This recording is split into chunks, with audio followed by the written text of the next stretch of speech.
I always knew I was the background blur in my own family portrait.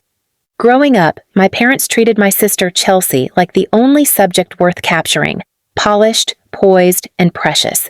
She was the star of every conversation, the first to get a car, the one with ballet recitals and parties thrown in her honor. I, on the other hand, was handed a dusty second-hand camera on my 12th birthday and told, "You're good at observing, not shining." That birthday, while Chelsea had a DJ, a 3-tier cake, and half the neighborhood in our backyard, I got cold pizza and a quiet night in. Still, I didn't complain. I poured myself into photography. I took portraits of kids at school, animals in the park, old buildings with broken windows, all the things people ignored, just like me. And somehow, those forgotten things made me feel seen. Please subscribe to our channel and tell us in comments where are you watching this video? When Chelsea got into a fancy liberal arts college, our parents beamed like she'd won a Nobel Prize. "She's going to marry well," Mom would say, laughing as if she already saw Chelsea in a white gown. Meanwhile, I worked 2 part-time jobs to pay for my online courses in visual design. No one asked what I was studying. No one offered to help. By the time Chelsea got engaged, our home became a war room for wedding planning. Dress swatches, flower samples, and seating charts covered every table. I was barely spoken to, unless they needed a favor. One afternoon, my mother casually said, "Nora, you should bring your camera to the wedding. Wouldn't it be perfect if our own daughter captured the day?" I blinked. "You want me to photograph the wedding?" She smiled like it was a compliment. "Well, you're not in the bridal party, and Chelsea said she didn't want any clashing colors. So, just wear black and stay behind the scenes, okay?" Chelsea didn't even meet my eyes when she walked past, giggling into her phone about the centerpieces. That's when it hit me. They didn't see me as family. I was the help. The final insult came in the mail, a wedding invitation addressed to Ms. Nora Whitman, Photography Services. Not sister of the bride, not beloved daughter, just staff. I stared at that envelope for a long time, feeling the sting behind my eyes, the lump in my throat swelling until I could barely breathe. I wasn't their daughter anymore. I was a tool, a lens, an afterthought. But if they only saw me as a photographer?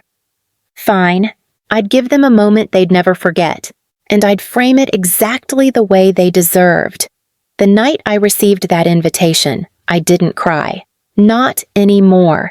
I had done my crying, years of it, quietly in my room while Chelsea was praised for existing. This time, I simply placed the envelope on my desk and stared at it under the harsh yellow light of my old desk lamp. The same one I used while editing photo after photo for underpaid clients and free favors for family. I knew exactly what I had to do. In the months leading up to Chelsea's wedding, while my parents gushed about floral arrangements and luxury cake tastings, I got to work. But not with a camera. I enrolled in a small business mentorship program online, funded by the savings I had kept hidden even from myself. Birthday tips from odd photography gigs, freelance checks, digital artwork commissions, all quietly stashed away. I invested in myself the way they never did. I rebranded my work, redesigned my website, began cold emailing higher-tier clients, and shadowing renowned photographers in the city. I didn't sleep much. Coffee replaced meals. But my bookings went from free backyard birthday parties to $3,000 destination events within 6 months. I was building something. And with every invoice I sent, with every glowing review from a client that wasn't related to me, I felt my spine straighten and my voice grow louder. Meanwhile, my parents barely noticed. To them, I was still just Nora with her camera.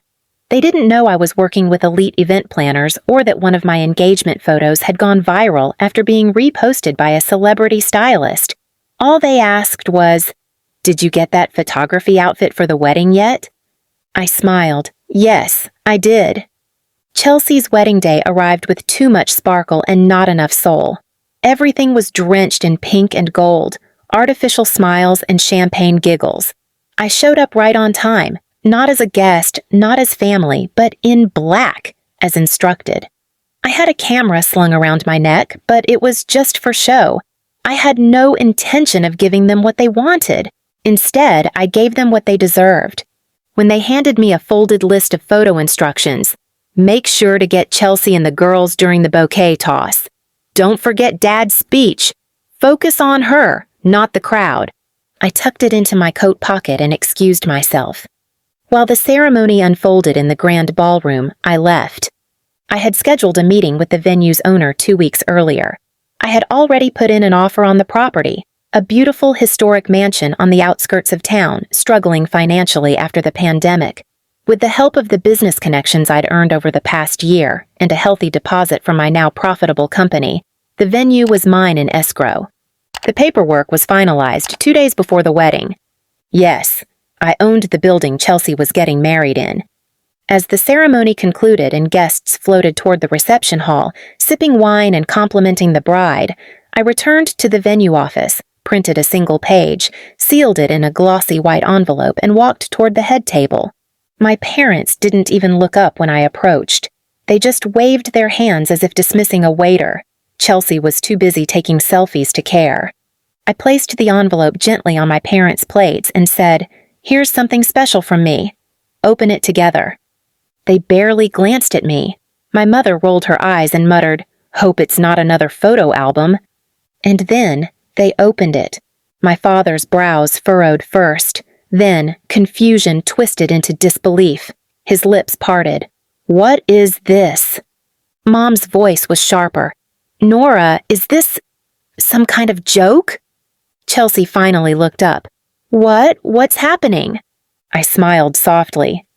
"It's an eviction notice. You're 3 months behind on rent." "What are you talking about?"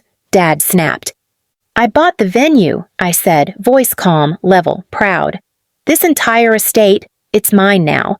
The contract was signed this week. You hosted a wedding you couldn't afford, in a building you no longer have rights to.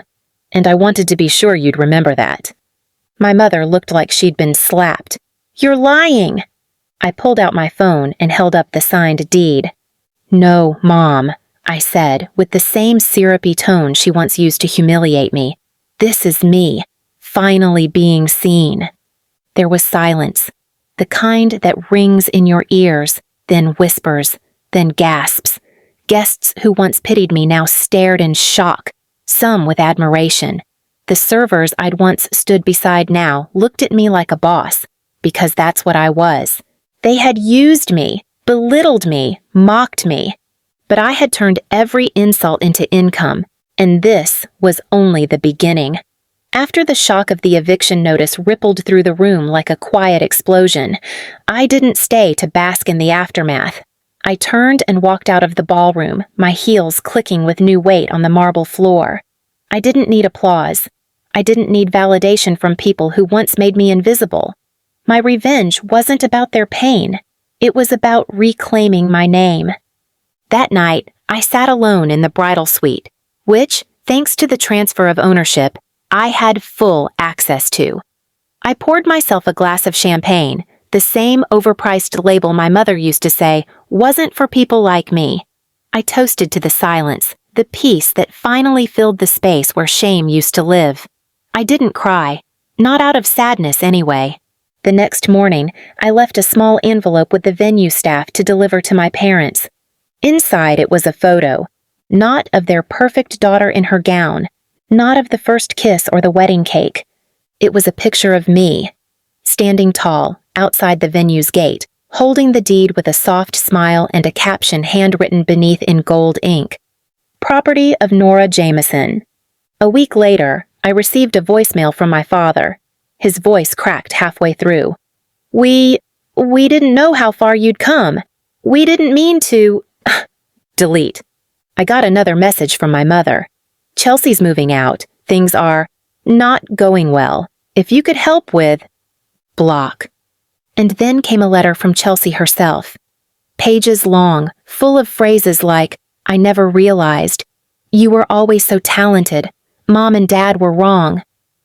I didn't reply, but I framed the last line of her letter and hung it above my new studio door. "You were never the failure. We were just too blind to see your power." Months passed. My business grew. I started mentoring young girls who'd been overlooked the way I was. I told them, your worth is not up for vote, and sometimes the people closest to you are the least qualified to see your brilliance. And one warm afternoon, as I stepped into my studio, the sun cutting through the glass wall, hitting the gold lettering on the door that read Nora Jameson Studios, I caught my reflection. Not the forgotten daughter, not the family disappointment, not the photographer they pushed to the sidelines, but a woman who had built her own spotlight and never needed their applause to shine in it. Because the truth was simple. They laughed when I was most likely to fail. But I laughed last, and I laughed louder. Inside the home they no longer owned. Please subscribe to our channel and tell us in comments, Freedom, where are you watching this video?